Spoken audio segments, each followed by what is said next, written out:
Salutations, Utopians. Hope all is well in your world. Global here. Want to talk a little bit about the NFL. A lot of transactions being made. Ronnie Stanley re-signing with this Ravens is probably the biggest news of the day. However, yesterday was a major blockbuster deal made between the LV Raiders and Seattle Seahawks. As you all know, part ownership group up top in Las Vegas is Tom Brady and company, and he went and reached for the diamond standard in Pete Carroll. And then with that move, Pete Carroll's first line of order, obviously re-signing Max Crosby was key. Max is an unbelievable generational defensive pass rusher. But then they went out and also acquired, which has now been the biggest move this summer. I mean, this offseason, getting Geno Smith. First and foremost, you know, what in the, as you know, you can't words can't even put in description of like what a 180 his career has made since leaving the Jets, like many quarterbacks now, and it's been quite the revolution for him. He returns with the uh, head coach that helped get his career back on track. Last year, the Seahawks were one of the, I think they led the NFL in yardage offensively. They were definitely top five offense last year. Geno was a top five statistical quarterback. The irony with this situation is they got the third round pick back, uh, Seattle, and Seattle gave up Seattle got a third, which was from the Devontae Adams trade. It's a lot to unpack, but long story short, they got the third from the Devontae Adams trade, the Raiders and the Jets. So it's kind of crazy the pipeline. You know, Devontae going to the Jets, Geno being formerly of the Jets. Now it goes uh, to the Seattle Seahawks. And quite frankly, you know, with moving off of DK Metcalf demanding a trade, you know, potentially you could see Devontae going over there to help Jackson Najigma, who I don't think is necessarily a WR1, but definitely has more than something to contribute as a wideout. Though he's been injury plagued, he's kind of got a smaller frame, so it's a little bit more about durability with him in his career than it's going to be about talent. Um, so with that being said, the next thing that comes into question is who replaces him, right?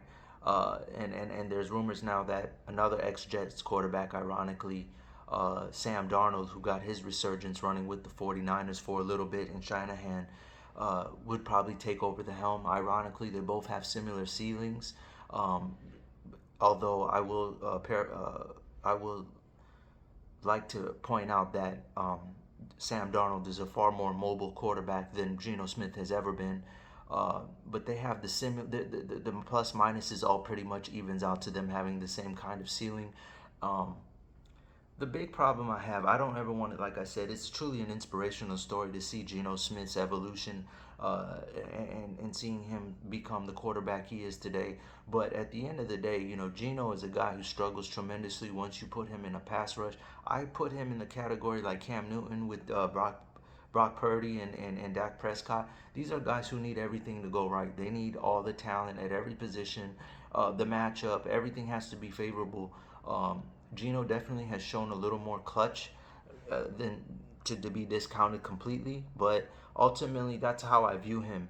He's a pocket passer, and Sam Darnold ultimately is kind of the same way. Like I said, he's definitely more athletic than Gino is, but at the end of the day, if everything is not lined up perfectly, it's kind of a neutral move. We got a third rounder to eventually get the same type of quarterback, and it's not set in stone. Let me be very clear. Joe Milton is over there in New England as a backup, um, and I hear that they're very motivated to get themselves a quarterback, to get a weapon, a certified. Though I'm a huge fan of Bote from LSU and Jalen Polk, who had a lot of big plays last year that got called back. Ironically, they could definitely be, with all that salary cap, could use a mega WR1 that's unanimous.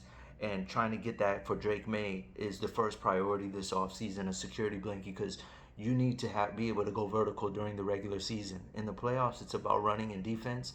But in the regular season, which is now extended to 18 games, you need to be able to go vertical, and they got to get him a established certified WR1. That I think you do have in a DK, but nothing set in stone. And if you're looking at, on the other hand, with respect to Seattle, um,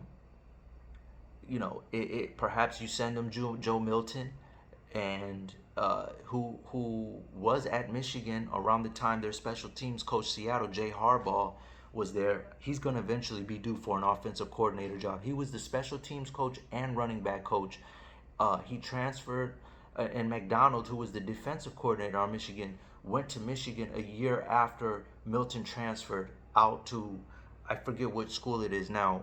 I want to say Washington or something like that. But um, so they missed each other just by a hair. But I definitely think Milton has a way higher ceiling than everybody that they're, out of those two guys. If you put those three trios in a box, Milton played perfect last year, and he actually did more with that Patriots offense than Drake May. But they got their guy, they got who they want. So it's going to be very interesting. Seattle's let go Tyler Lockett in the same week.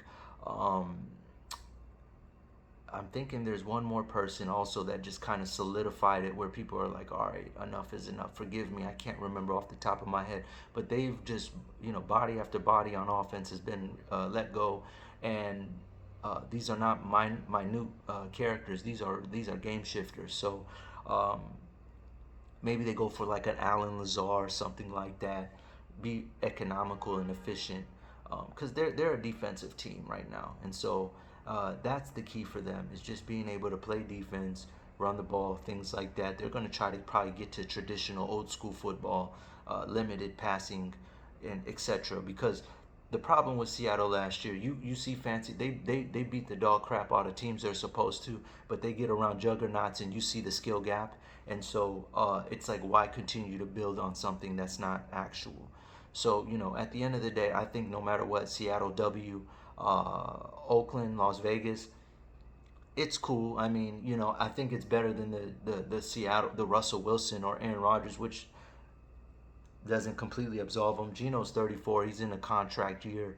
That's also another thing that's going to help him lock in. Not that he needs any motivation. I just think Jets you know, are just like Cleveland, right now. Unfortunately, not to pile on them, but some franchises are just not cut like that for a quarterback, at least for now, until they break that curse. So, uh, when you look at Seattle, I think both sides won.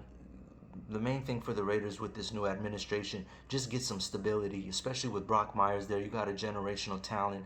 Broke Mike Ditka's rookie record for receiving yards, well over 1,100. Did it, granted, in an 18-game schedule, but when you got a team out here run to Renfro, third, and Renfro's 2 months ago, as of 2 months ago, is been in the gym working out, trying to make a comeback. So you got some pieces there where it's like, and that's assuming he even wants to return. Jacoby Myers, I think, is there, had a solid year last year, if I'm not mistaken.